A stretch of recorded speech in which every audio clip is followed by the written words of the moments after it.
হরে কৃষ্ণ। সবাইকে অনেক ধন্যবাদ জানাই। ব্রহ্মবৈবর্ত পুরাণে কামিকা একাদশীর মহিমা খুব সুন্দরভাবে বর্ণনা করা হয়েছে। তবে এবছর 2024 সালে 15ই শ্রাবণ 31শে জুলাই বুধবার কামিকা একাদশী ব্রত পালিত হবে। পারণ পরের দিন 16ই শ্রাবণ 1 আগস্ট বৃহস্পতিবার ভোর 5:06 থেকে 9:30 মধ্যে। যুধিষ্ঠির মহারাজ পরম পুরুষোত্তম ভগবান শ্রীকৃষ্ণকে জিজ্ঞাসা করছেন, হে গোবিন্দ বাসুদেব, শ্রাবণ মাসের কৃষ্ণপক্ষের একাদশীর নাম কি, এর মহিমাই বা কি, তা কৃপাপূর্বক আমার কাছে বর্ণনা করুন। তা শুনতে আমি ইচ্ছা প্রকাশ করি। তার উত্তরে পরম পুরুষোত্তম ভগবান শ্রীকৃষ্ণ বললেন, হে মহারাজ যুধিষ্ঠির, শ্রাবণ মাসের কৃষ্ণপক্ষের একাদশী জগতে কামিকা নামে বিখ্যাত। একসময় ব্রহ্মার কাছে ভক্তশ্রেষ্ঠ নারদ এই একাদশী সম্বন্ধে জিজ্ঞাসা করেছিলেন যে শ্রাবণ মাসের কৃষ্ণপক্ষের একাদশীর নাম কি, তার আরাধ্য দেবকে, এই ব্রতের ফলে কি পুণ্যফল লাভ হয়, তা সবিস্তারে জানবার জন্য। তার উত্তর ব্রহ্মদেব এইভাবে প্রদান করেছিলেন, শ্রাবণ মাসের কৃষ্ণপক্ষের একাদশী কামিকা নামে বিখ্যাত।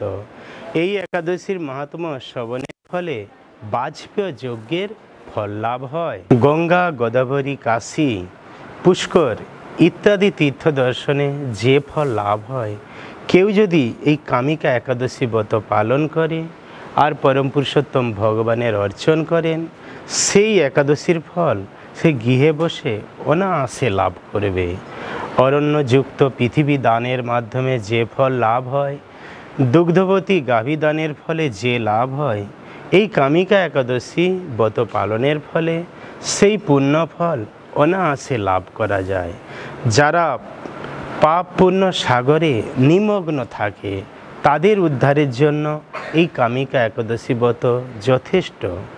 এই একাদশী ব্রত পালনে সমস্ত পাপ বিনাশ হয়, মহাপুণ্য লাভ হয়, ব্রহ্মহত্যা, ভ্রূণ হত্যা ইত্যাদি পাপ থেকে রক্ষা পাওয়া যায়। এই কামিকা একাদশী ব্রত মহাপুণ্য দান করে।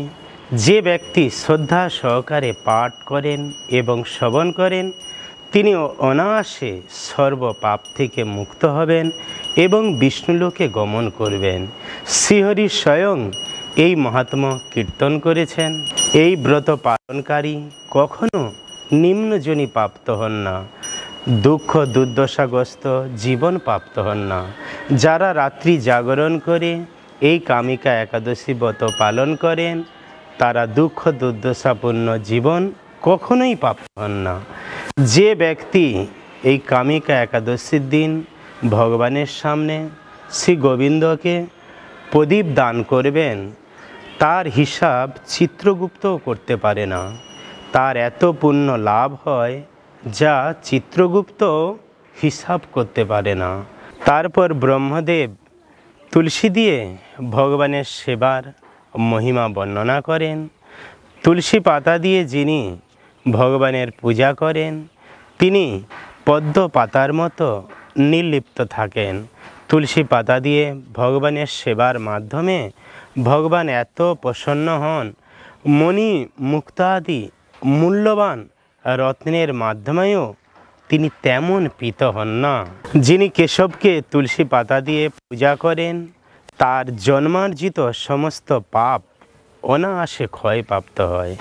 যে ব্যক্তি প্রতিদিন তুলসী দেবীকে দর্শন করেন, সমস্ত পাপ থেকে তিনি অনায়াসে মুক্তি লাভ করেন। যিনি তুলসী দেবীকে স্পর্শ করেন, তার মলিন দেহ পবিত্র হয়।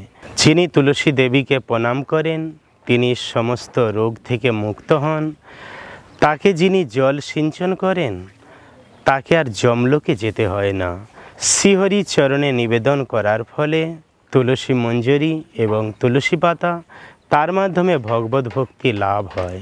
তাই সবার উচিত ভগবানের সেবা আর তুলসী সেবা এবং সেই সঙ্গে ভগবানের পবিত্র নাম হরে কৃষ্ণ কৃষ্ণ কৃষ্ণ হরে হরে, হরে রাম রাম রাম হরে হরে। জপ করা, একাদশী ব্রত পালন করা, তাহলে আমাদের মানব জীবন ধন্য হবে এবং জীবনের শেষে আমরা সমস্ত পাপ থেকে মুক্ত হয়ে আমাদের নিত্য আলয় গোলক বৃন্দাবনে ফিরে যেতে পারব। সেই জন্য প্রতিটি মানুষের উচিত শ্রদ্ধা সহকারে একাদশী ব্রত পালন করা আর পরম পুরুষোত্তম ভগবানের নাম জপ করা। হরে কৃষ্ণ, অনেক অনেক ধন্যবাদ।